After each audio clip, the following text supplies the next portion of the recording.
শিক্ষা ও কাজের অধিকার প্রতিষ্ঠা এবং সমাজ থেকে নেশার কারাল গ্রাস দূর করার আহ্বান জানিয়ে ত্রিপুরার বর্দোয়ালি কৃষ্টি ভবনে ডিওয়াইএফআই এর ডুকলি বিভাগীয় কমিটির এক গুরুত্বপূর্ণ কনভেনশন সফলভাবে সম্পন্ন হয়েছে।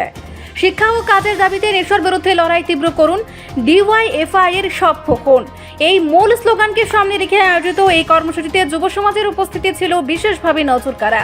কনভেনশনে সভাপতিত্ব করেন সংগঠনের ডুকলি বিভাগীয় কমিটির সভাপতি গৌতম ঘোষ।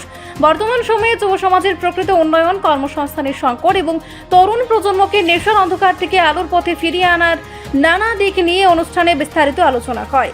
উক্ত কনভেনশনে প্রধান বক্তা ও আলোচক হিসেবে উপস্থিত ছিলেন ডিওয়াইএফআই এর সর্বভারতীয় কমিটির সাধারণ সম্পাদক হিমগ্নরাজ ভট্টাচার্য।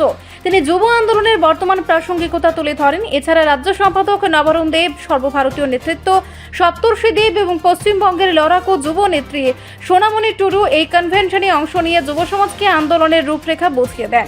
ডুকলি বিভাগীয় কমিটির সম্পাদক শুভঙ্কর মজুমদারও সামগ্রিক পরিস্থিতি ও সাংগঠনিক নানা দিক নিয়ে মূল্যবান বক্তব্য পেশ করেন। বিভাগের বিভিন্ন প্রান্ত থেকে আসা বিপুল সংখ্যক যুবক যুবতী এই কনভেনশনে অত্যন্ত উৎসাহের সাথে সামিল হয়ে কর্মসূচিকে সাফল্যমণ্ডিত করে তোলেন। অনুষ্ঠানে এক বিশেষ মুহূর্তে কনভেনশনে আমন্ত্রিত ও আগত নেতৃবৃন্দদের সম্মানার্থে তাদের হাতে বিপ্লবী ভগৎ সিং এর ছবি সম্বলিত স্মারক উপহার তুলে দেওয়া হয়। রাজনৈতিক ও সামাজিক আলোচনার পাশাপাশি এই কনভেনশনে এক মানবিক উদ্যোগও প্রত্যক্ষ করা গেছে। হাবানিয়া এলাকার এক ছোট্ট শিশু মনুশ্রী চৌধুরীর পরিবারের পাশে দাঁড়াতে উপস্থিত সকলের কাছ থেকে আর্থিক সহায়তা সংগ্রহ করা হয়। সামাজিক দায়বদ্ধতা এবং যুবশক্তির অধিকার আদায়ের এই মেলবন্ধন বর্দোয়ালির এই কনভেনশনকে এক ভিন্ন মাত্রায় নিয়ে গেছে, যা আগামী দিনে এই অঞ্চলের যুব আন্দোলনকে আরও গতিশীল করবে বলে মনে করছে সংশ্লিষ্ট নেতৃত্ব।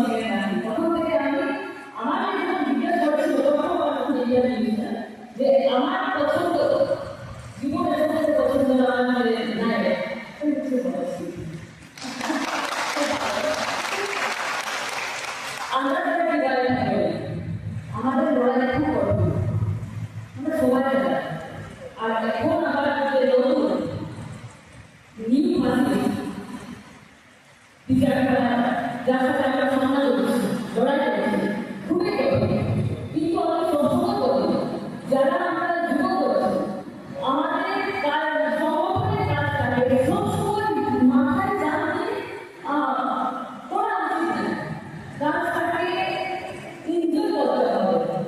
শুধু আমরা সবসময় জানতে করছি আমি এই সংগঠন যদি আমরা ভাবি যে সংগঠন আমাদের ভালো লাগে তাহলে খুব কঠিন সহজ হয়ে যায়। যদি আমরা এখানে পুরনো আমরা কমিটি আছি, যদি আমরা নতুন আরো যুবকদের যুক্ত করতে চাই, যখন ওরা আমাদের দেখছি আমরা খুব কঠিন হয়ে যাচ্ছি, সবসময় আমরা একদম টেনশনে আছি, আমাদের খাওয়া দাওয়া আমাদের সব কিছু চেঞ্জ হয়ে গেছে, ভয় আসছে না। আমরা যখন অধিকার নিয়ে আমরা লড়াই করছি, আমাদের চাকরি নিয়ে পড়াশোনা নিয়ে আমরা লড়াই করছি, লড়াই আমাদের করতে হবে, আমাদের জীবনের লড়াই। আর এই লড়াই ছাড়া আমরা এই সমাজে বাঁচা যায় না।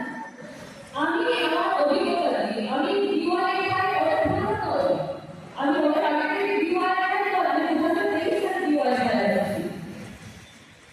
আর আমার ডিওয়াইএফআই আসার কারণে হচ্ছে যখন আমি আমার জন্য ঝাড়খণ্ডে বিএসসিতে আমি চলে গেছি পুরুলিয়া জেলাতে, যখন আমি গভর্নমেন্টের একটা লিখিত এক্সামে আমি পরীক্ষায় বসি, তখন দেখছি আমার সামনে পেপার হচ্ছে একটা অংশ মানে ছিল সাথে আমার পেপার হয়ে গেল। তারপরে আবার একটা পরীক্ষা বসলাম, সেখানে দেখছি যারা কন্ট্যাক্ট করছে পরীক্ষা কন্ট্যাক্ট করছে ওদের যারা নিজের স্টুডেন্ট আছে ওদের একটু সাপোর্ট করছে। তখন আমি ভাবছি এটা আমার অধিকার, আমি পড়াশোনা আমার ডিগ্রি আছে, আমার যোগ্যতা আছে, কিন্তু সেই জায়গাটা কিন্তু আমি লড়তে পারছি না। তখন আমি ভাবলাম যে আমার লড়াইয়ের জন্য একটা প্ল্যাটফর্ম দরকার, সেই জায়গাটা দরকার, আর সেই জায়গা হচ্ছে আমার ডিওয়াইএফআই। রিপোর্ট সংবাদ প্রতীক্ষা।